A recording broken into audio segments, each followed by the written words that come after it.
जय हिंद साथियों, स्वागत है आप सभी का हमारे YouTube चैनल ज्ञान आरबीएल में।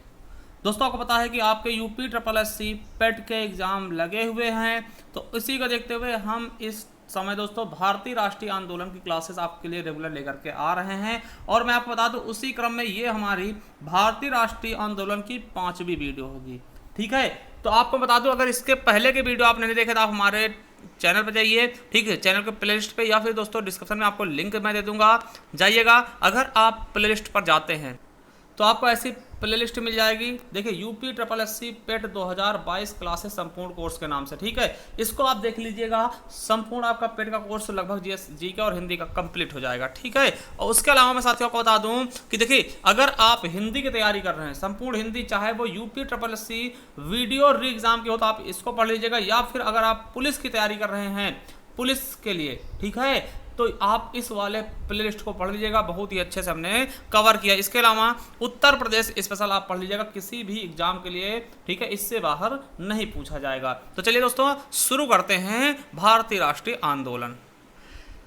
तो साथियों चलिए देखते हैं रॉलेट एक्ट।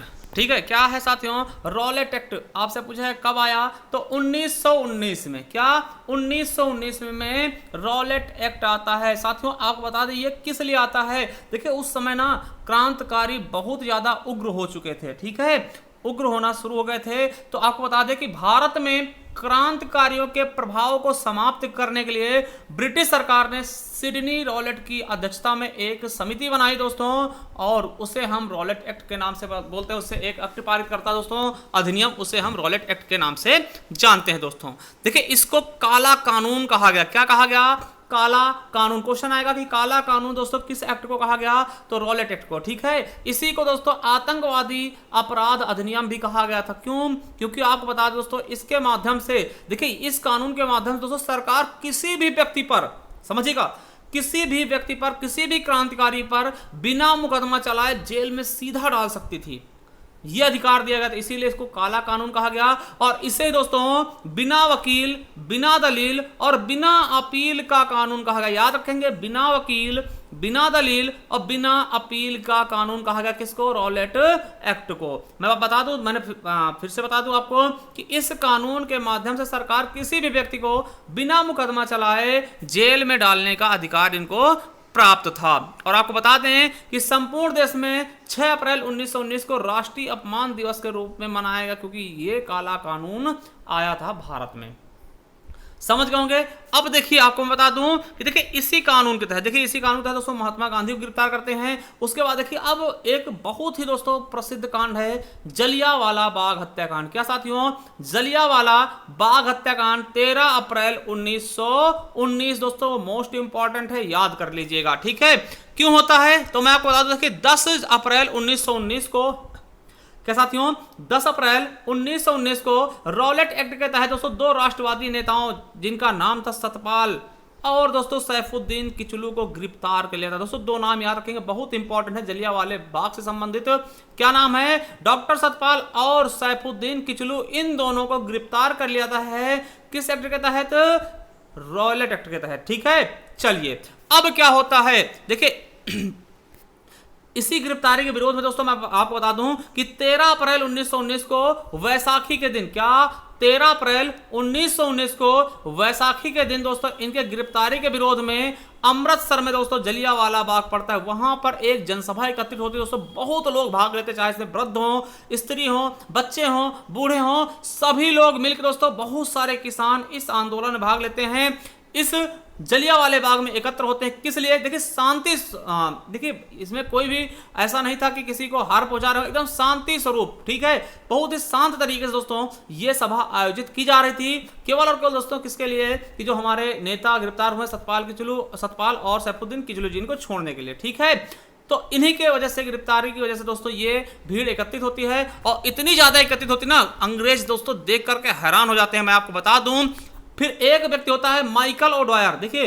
क्या नाम था? Michael O'Dwyer. दोस्तों यार देखिए, डायर और डॉयर में फर्क समझिएगा। ये लेफ्टिनेंट गवर्नर था। ये कहता है कि भीड़ को रोको। ठीक है, ये भीड़ पर कंट्रोल करने के आदेश देता है, मगर दोस्तों एक जनरल डायर होता है, जनरल डायर क्या करता है, भीड़ पर गोलियां चला देता है, ठीक है, भीड़ पर कहता है गोलियां चला। दोस्तों गोली चलाने का आदेश कौन देता है, जनरल डायर। याद रखेंगे, नाम याद रखेंगे कि भीड़ पर गोलियां चलाने का आदेश कौन देता है, जनरल डायर देता है। और दोस्तों इतनी ज्यादा गोली चलाई जाती हैं कि उसमें वृद्ध, स्त्री, बच्चे, बूढ़े, बहुत से व्यक्ति मारे जाते हैं। और आपको पता है जब सरकारी आंकड़ा आता है ना तो 379 लोग ही बताए थे। देखिए सरकारी आंकड़े आपको पता होगा, आज भी ऐसा ही होता है, मरते 1000 2000 मरते, उसमें से 200-300 बताए थे सरकारी आंकड़ों में, ठीक है। तो वैसा ही पहले भी था कि 379, ठीक है, व्यक्तियों को बताया गया इतने क्रांतिकारी, इतने लोगों की मृत्यु हुई है इस गोलीबारी में, ठीक है। अब देखिए इससे बहुत ज्यादा दोस्तों रोष होता तो अंग्रेज क्या करते, एक समिति का गठन करते, क्या, एक जांच आयोग गठित करते हैं, क्या, जांच आयोग, जिसका नाम क्या होता है, हंटर आयोग। दोस्तों याद रखें, बहुत इंपॉर्टेंट क्वेश्चन है, आपसे पूछेगा हंटर आयोग का संबंध किससे, तो जलियांवाले बाग हत्याकांड से। दोस्तों अंग्रेजों द्वारा गठित करता है, इसमें कुल मिला के 8 सदस्य होते हैं, जिसमें से 5 अंग्रेज होते हैं और 3 भारतीय होते हैं। तो भारतीयों के नाम याद रखेंगे, चिमनलाल, शीतलवाड़ और साहबजादा सुल्तान और जगत नारायण, 3 लोग होते हैं, 3 भारतीय होते हैं किसमें, हंटर आयोग में। टोटल सदस्य कितने होते हैं, 8, जिनमें से 3 हमारे भारतीय होते हैं। इसके अलावा भी देखिए, अब देखिए ये ऐसी रिपोर्ट लेके आते हैं जिससे कोई संतुष्ट ही नहीं होता, ठीक है। तो क्या होता है, तो कांग्रेस द्वारा दोस्तों मदन मोहन मालवीय की अध्यक्षता में एक समिति गठन करते हैं, किसके अध्यक्षता में, तो मदन मोहन मालवीय जी की अध्यक्षता में कांग्रेस द्वारा एक आयोग गठित किया गया, जिसमें दोस्तों कौन कौन सदस्य होते हैं इसी जांच के लिए, ठीक है। तो मोतीलाल नेहरू, महात्मा गांधी, सीआर दास और बदरुद्दीन तैयब जी और एमआर जयकर दोस्तों, ठीक है। इतने लोग दोस्तों इस टीम के मतलब कि इस टीम के सदस्य होते हैं, किसकी अध्यक्षता में, मदन मोहन मालवीय के अध्यक्षता में कांग्रेस द्वारा समिति का आयोजन किया जाता है कि इसकी जांच करिए, ठीक है, जलियांवाले बाग हत्याकांड की जांच करने के लिए, क्योंकि हंटर आयोग पे किसी का विश्वास भी नहीं था, क्योंकि इसमें अंग्रेजों द्वारा काम किया गया था। चलिए अब मैं आपको बता दूं, जो दीन बंधु एफ एंड्रूज था दोस्तों, ठीक है, दीन बंधु जी ने क्या बोला कि ये हत्याकांड जानबूझकर की गई है। अब देखिए जब हंटर कमीशन की जो रिपोर्ट आती है ना, उसके गांधी जी क्या बोलते हैं कि पन्ने दर पन्ने निर्लज्ज सरकारी लीपापोती की संगत दी। गांधी जी ने क्या बोला कि भैया पन्ने दर पन्ने एकदम निर्लज्ज तरीके से लीपापोती की गई सरकार द्वारा, ये कहा था हमारे महात्मा गांधी जी द्वारा। अब देखिए यहां से क्वेश्चन बहुत बार पूछा गया कि इसके विरोध में क्या हुआ, तो मैं आपको बता दूं कि इसके विरोध में रविंद्रनाथ टैगोर जी ने, क्या दोस्तों, रविंद्रनाथ टैगोर जी ने क्या किया था, अपनी नाइटहुड की उपाधि त्याग दी थी। याद रखेंगे, बहुत इंपॉर्टेंट, कई बार पूछा गया कि नाइटहुड की उपाधि रविंद्रनाथ टैगोर कब त्यागते दोस्तों, किस कांड के बाद, तो जलियांवाले बाग हत्याकांड से आहत होकर, ठीक है।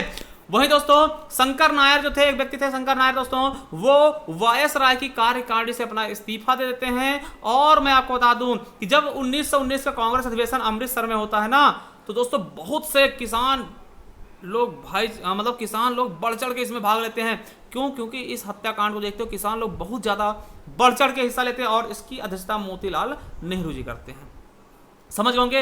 अब देखिए एक दोस्तों क्रांतिकारी थे उधम सिंह, देखिए इनके जब ये हत्याकांड होता बहुत ही छोटे उम्र के थे और उसी समय इन्होंने ठाना था कि हम इसको मारेंगे। और आपको बता दें कि लगभग 21 साल बाद दोस्तों 13 मार्च 1940 को इंग्लैंड जाकर के जलियांवाला हत्याकांड के हत्यारे माइकल ओडायर को दोस्तों इन्होंने मार दिया था। देखिए कितने मतलब बेसब्री से इन्होंने उनको खोजा है, ठीक है, 21 साल लगे और इनको अंततः मौत के घाट उतार दिया था, किसने, उधम सिंह ने। तो इनका नाम मत भूलिएगा दोस्तों, इनका बहुत बड़ा योगदान है, ठीक है, हमारे क्रांतिकारियों में, ठीक है। चलिए अब दोस्तों एक खिलाफत आंदोलन देख लें। उसी समय खिलाफत आंदोलन होता है। देखिए खिलाफत आंदोलन था क्या, मैं बता दूं, सुल्तान थे, तुर्की के एक सुल्तान थे जिनको खलीफा कहते थे। तो खलीफा क्या होता है दोस्तों, मुस्लिमों के सर्वोच्च धार्मिक नेता।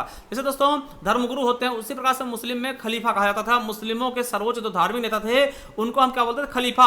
और खलीफा कौन थे, तो तुर्की के सुल्तान को खलीफा कहा जाता था ना, उनको पद प्राप्त था। और आपको बता दें जो खलीफा थे ना तुर्की सुल्तान, ब्रिटेन द्वारा दोस्तों खलीफा के प्रति दोस्तों अन्याय और विरोध किया रहे थे ना, अन्याय किया रहे थे, उनको सही से दोस्तों हक नहीं मिल रहे थे, जिसके कारण दोस्तों भारत में खिलाफत आंदोलन होता है। मतलब कि अंग्रेजों के खिलाफ खिलाफत आंदोलन शुरू कर दिया जाता है। क्यों, क्योंकि अंग्रेज जो थे तुर्की के सुल्तान खलीफा की दोस्तों क्या करते थे, बेइज्जती जैसा, मतलब उनके साथ अन्याय और करते थे, ठीक है, समझ गए।